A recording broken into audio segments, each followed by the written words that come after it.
Praise the Lord. கர்த்தருடைய பரிசுத்த நாமத்துக்கு மகிமை உண்டாவதாக.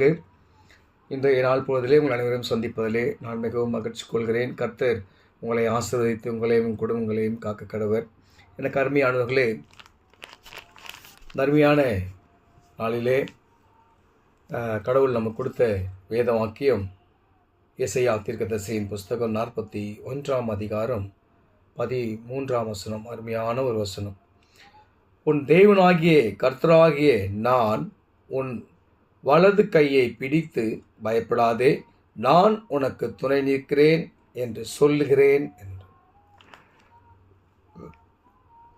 ஒரு அருமையான ஒரு வசனம், வாக்குத்தத்தமான ஒரு வசனம் இல்லையா? நம்மை பார்த்து ஆண்டவர் சொல்கிறாரு, எந்த காரியத்தை குறித்தும் நீங்கள் வெட்கப்படாதீங்க, நீங்கள் பயப்படாதீங்க. ஏன்னு சொன்னால், கர்த்தர் நம்முடைய வலது கரத்தை பிடித்து நான் உனக்கு துணையாய் நிற்கிறேன். நமக்கு துணையாக மனிதர்கள் வந்தால் ஒரு சில டைமில் கைவிடப்படலாம், இல்லை அவங்களும் நம்மளோடு சேர்ந்து தண்டிக்கப்படலாம்.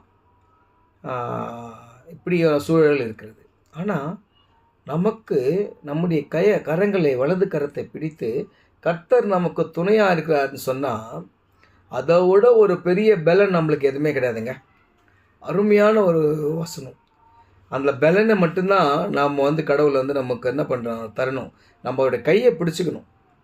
அவருடைய கையை நம்ம என்ன பண்ணணும், நம்முடைய கையை ஆண்டவர்கிட்ட கொடுத்துடணும். ஆண்டவரே, நீங்கள் என் கையை பிடிச்சிட்டு எனக்கு துணையாக இருங்க. நான் மனுஷன் கையோ இல்லை நான் தனியாக என்னுடைய பலத்தினால நான் நடந்து போனால் நான் சீக்கிரமாக சோர்ந்து போயிடுவேன், சீக்கிரமாக ஏமாற்றப்படுவேன், சீக்கிரமாக சோதனைக்குள்ளாக்கப்படுவேன் இல்லையா?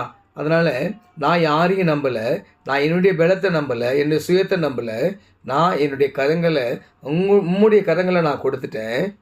நீங்கள் என்னுடைய வலது கரத்தை பிடிச்சு நீங்கள் எனக்கு துணையாக இருந்து என் போக்கையும் என் வருத்தையும் என்னுடைய எல்லாவித நலன்களிலும் என்னை நீர் ஆசீர்வதித்து என்னை பாதுகாத்து என்னை வழிநடத்துங்கன்னு சொல்லி நம்மை ஒப்பு கொடுக்க ஆண்டவர் அழைக்கிறார். எனக்கு அருமையானவர்களே, நம்ம ஒப்பு கொடுக்குறதுனா நம்ம ஒரு பெரிய ஒரு இது நினச்சிக்கிறோம். இல்லை, தன்னை வருத்தி கொள்ளணும். நம்ம பாவமாக இருக்கிறோமே, பொய் சொல்கிறோமே, வேலை செய்கிற இடத்துல உண்மையாக இல்லையே, இல்லை அங்கே உண்மையாக இல்லையே, நம்ம வீட்டில் உண்மையாக இல்லைன்னு சொல்லி இருக்கலாம். ஆனால் கவலைப்படாதீங்க, அவர் அதெல்லாம் எதுவும் உங்களை சொல்ல நீங்கள் அந்த உண்மையாக இல்லாத அந்த ஒரு காரியத்திலிருந்து உங்களை நீங்கள் விடுதலையாக்கி கொண்டு வாங்க. உங்களை அதிலேருந்து விடுதலையாக்கி ஆண்டவர்கிட்ட ஒப்புரவாக்குங்க.